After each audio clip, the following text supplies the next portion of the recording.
Sabe aquela ideia de morrer por amor? A gente cresce ouvindo isso em músicas, vendo nos filmes. É uma promessa grandiosa. Mas hoje, a gente vai mergulhar no que está por trás desse gesto e propor algo que talvez seja ainda mais poderoso. A ideia de viver por quem se ama.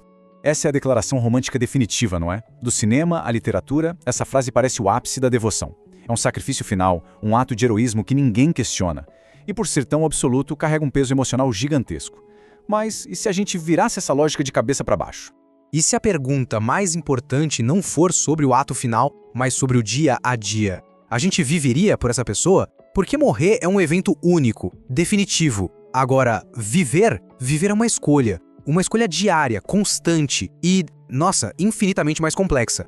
Olha só, quando a gente bota as duas promessas lado a lado, a diferença fica gritante. Morrer por amor é heróico, sim, mas é um ato só. Acabou. Já viver por amor é um compromisso contínuo. Não é sobre um único momento de bravura, mas sobre a coragem diária de se esforçar, de querer ser melhor e de se responsabilizar pela saúde daquela conexão. E o mais fascinante é que a neurociência nos mostra que essa constância toda não é só um detalhe romântico, não. A segurança dentro de um relacionamento é uma necessidade biológica, uma necessidade fundamental do nosso cérebro.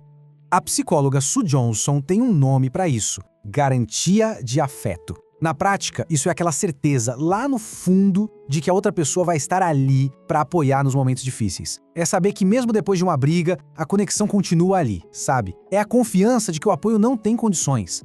E com essa garantia existe, o nosso cérebro, ele responde de um jeito incrível. O sistema nervoso se acalma, o que permite um sono muito melhor e um pensamento mais claro. A ocitocina, que é o famoso hormônio da conexão, começa a fluir, fortalecendo os laços e gerando uma sensação profunda de bem-estar. Por outro lado, quando essa garantia não existe, aí o cérebro entra em estado de alerta constante. A incerteza ativa nossos mecanismos de defesa, como se estivéssemos sempre esperando o próximo ataque. Isso prejudica o raciocínio, aumenta a reatividade, é quase uma tortura lenta, que vai desgastando a saúde mental e a própria relação. E isso leva a uma reflexão fundamental. Dentro da relação, a gente tem sido um porto seguro, um lugar de calma para o outro? Ou será que a gente tem sido uma tempestade, uma fonte de instabilidade que mantém o cérebro da outra pessoa sempre em alerta? E muitas vezes, o que nos transforma em tempestade é um fator bem interno. É aqui que entra o grande vilão da segurança emocional, o ego. No contexto de uma relação, o ego é aquela vozinha que precisa estar sempre certa, que precisa ter a última palavra, que quer proteger a própria imagem a qualquer custo, mesmo que o custo seja a segurança de quem a gente ama. Viver por amor, então, exige umas pequenas mortes diárias. Calma, não é uma morte física, claro. É a morte do ego. É a coragem de abrir mão do orgulho, de pedir desculpas primeiro, de ouvir sem ficar na defensiva. É colocar a saúde da conexão acima da nossa necessidade de ganhar uma discussão. Tem um conceito do Daniel Siegel, a janela de tolerância, que ajuda muito a entender isso. Pensa nessa janela como o nosso estado ideal, a nossa zona de calma, onde a gente consegue lidar com estresse e conflito de um jeito construtivo. Dentro dela, a gente pensa, ouve e resolve as coisas. O problema é que a insegurança causada por um parceiro imprevisível, ela encolhe essa janela drasticamente. Qualquer pequena discussão vira um terremoto, que empurra a gente para fora dessa zona de tolerância. E quando isso acontece, a reatividade toma conta e a capacidade de se conectar simplesmente some. Ok, então a gente já entendeu a ciência por trás da segurança, o obstáculo que o ego representa, agora vamos para a parte prática. Como é que a gente transforma o amor em uma ação diária, em uma ação consciente? O objetivo final precisa estar muito claro. A ideia não é ter alguém que simplesmente sobreviva ao nosso lado. É criar ativamente o ambiente onde o cérebro da outra pessoa possa florescer, se sentir seguro o suficiente para crescer, para criar, para ser a sua melhor versão.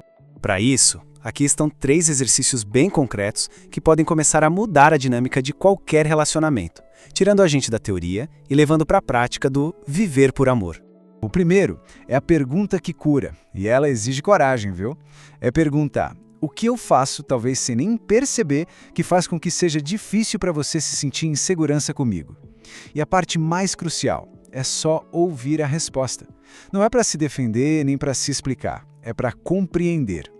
Esse ato de escuta pura, por si só, já é um construtor de segurança poderosíssimo.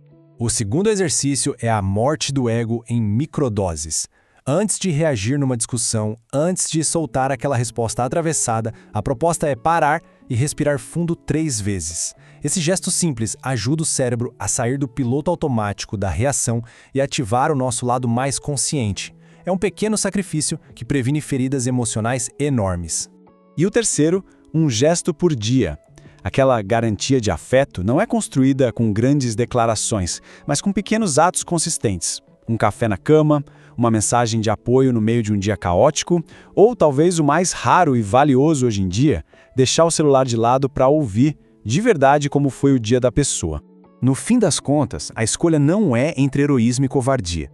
É entre a beleza de um gesto único e grandioso e a disciplina de uma prática diária, constante e muitas vezes silenciosa. Morrer por amor pode até parecer fácil no discurso, porque é um ato final que nos livra da responsabilidade do dia a dia. Mas viver por amor é o verdadeiro desafio. É a prova real de compromisso, porque exige que a gente melhore todos os dias. E assim, a pergunta que realmente importa não é se alguém morreria por quem ama. A questão que de fato define a profundidade e a segurança de uma conexão é o que essa pessoa está disposta a melhorar de verdade todos os dias para viver por quem ama.